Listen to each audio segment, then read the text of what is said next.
Hej på er! Idag har jag kallat in lite experthjälp för Gasadan. Ja. Välkommen! Hej, tack så mycket för det. Det är så här Dan att vi har bytt ut tändkablar, batteriet, fördelare, men bilen går fortfarande ojämnt. Så det är här du kommer in i bilden. Jag behöver hjälp. Okej, då ska vi se lite grann här. För den har gjort det så du sa. Tändkablar, tändstift, fördelare, nytt batteri, ny luftrenare som man behöver byta med jämna perioder. Och då är det väl som du säger att då ska vi ta lite titt på förgasaren. För den kräver ju också sin service och justeringar för att funka bra med det andra. För att allting hänger ihop liksom. Men nu börjat med de viktigaste grunderna som är enkla. Det är lite mer komplicerat. Men vi kan bara lossa det i luftfiltret ska vi se. Det finns ju en hel del olika förgasare. Vilken är det på denna bilen? Så då ska vi se. Som man kan se på fronten så är detta en vanlig Amazon, en tidigare modell, B18 motor. Men före ägarna satt in ett B20 motorpaket på den här. Och då har han också tagit med originalförgasaren. Det här är en Zenit Stromberg-förgasare. Den kom i första utförande 67. Men detta är en 68-69 modell på förgasare här. Och skillnaden däremellan kan man titta på en annan gång. Nu ska vi se lite grann vad som kan spöka med den här. Kan vi se om man har någon. Här har vi dåligt med förgasaren där. Och det känner jag liksom att när man sätter i att korven går lite för lätt upp. Det är liksom ett fel. Och sen när man tittar rent övergripande på förgasaren ser man att den har varit med ganska länge. Nu har bytt nya bränsleslangar som är klassade för bensin så det är bra. Och här är det inget nämnvärt glapp i den heller. Och en grej som kan vara att nordventilen som man ska byta ut efter vissan körda mil liksom. Och sen lika så att den här bälgen som sköter om den här vakuumregleringen på korven kan också behöva bytas ut. Och så behöver man ta en titt på den här ventilen som är jämte här. Den är ju termostatstyrd. Så att när motorn blir varm så släpper den in lite extra luft här. För att magra ut bränsleblandningar på den. Hur märker man på bilen att det är just förgasaren som är problemet? Ja, när vi har bytt de andra och kollat upp tändningen liksom, så det är okej. Då är det ju som så att den här ventilen kan ha slammat igen och kärvar. Samt att funktionen är att det inte finns någon olja i och att nordventilen är sliten så flottörnivån blir alldeles för hög. Då får alltså bilen stundtals så mycket bränsle som kan påverka körningen. Och då är det föremål att man plockar av den här, går igenom och uppdaterar den med nya detaljer för att säkerställa att allting fungerar som det ska göra. Ja, då ska vi ta lite titt på förgasaren.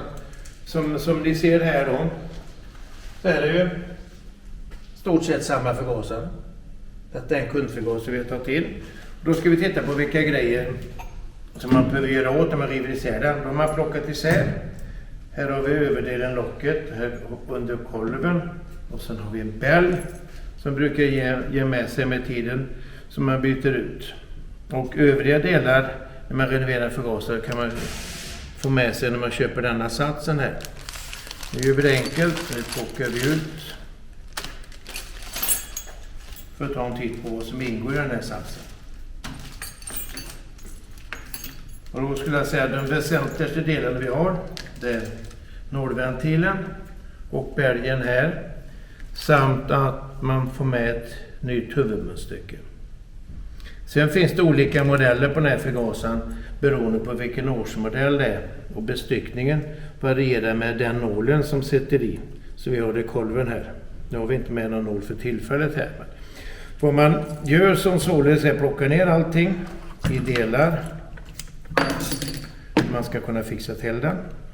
Och då kan vi ta och titta lite enkelt på väsentligaste delen. Detta är den gamla nordventilen som satt i. Den sitter på detta sättet och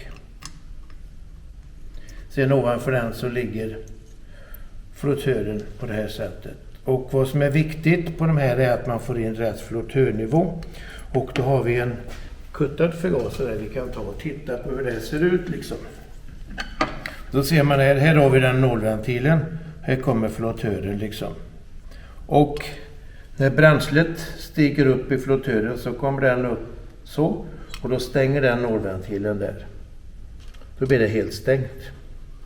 Och för att ställa in rätt nivå så finns det ett mått ifrån den kanten upp till toppen för flottören som är cirka 11 mm. Det står också i Volvos kataloger, det måttet som är. Och här ser vi också, när man har tagit ut pluggen, här sitter munstycket inpressat i förgasaren. Detta är ett fast munstycke som man pressar i. Det ser ut på det här viset. Och vänder vi på förgasaren och tittar ner i hålet så ser vi var munstycket ligger nedpressat. Och det finns ett givet mått enligt Volvos verkstadsanböcker hur långt ner det ska pressas ner för att det ska fungera. Och här har vi alltså en plugg. Den ser ut på det här viset som sitter i botten på flottörhuset. Och den är o-ringstätad. Och den o-ringen har vi också med i satsen här. För det är som så att när vi har fullt med bensin här så ligger det en planpackning runt locket.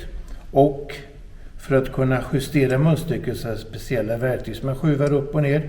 Och när man inte gör det där så sätter man in och fettar in o-ringen och trycker på pluggen i botten.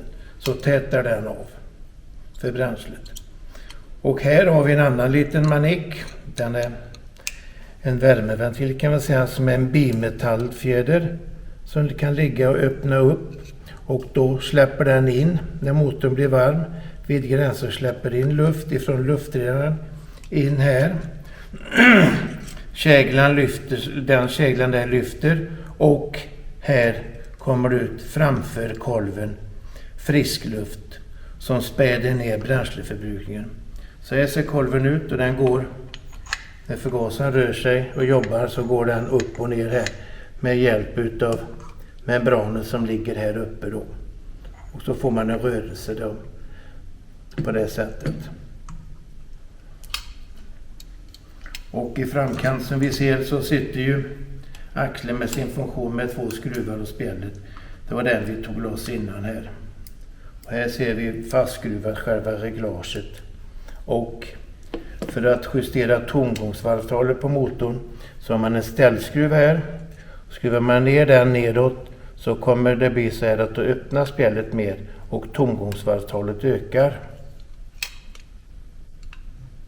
Man börjar alltså med att skruva bort den så det är helt stängt och sen kan man öka på 2 varv. Och sen när man startar upp bilen så märker man om det är ett skapligt tomgångsvarv. Sen får man justera det. Antingen ställa upp mer eller backa för att få den delen att fungera. Och den sitter på förgasaren här är också chokventilen. Så regleras via en vajer. Det behöver man också lossa och göra rent och se så att det är rent och fint. Det inte finns några avlagringar där inne. Och detta är klämman som spänner fast chokvajern. Och i framkant här har vi uttag för en vakuumnippel som man kopplar in till fördelaren.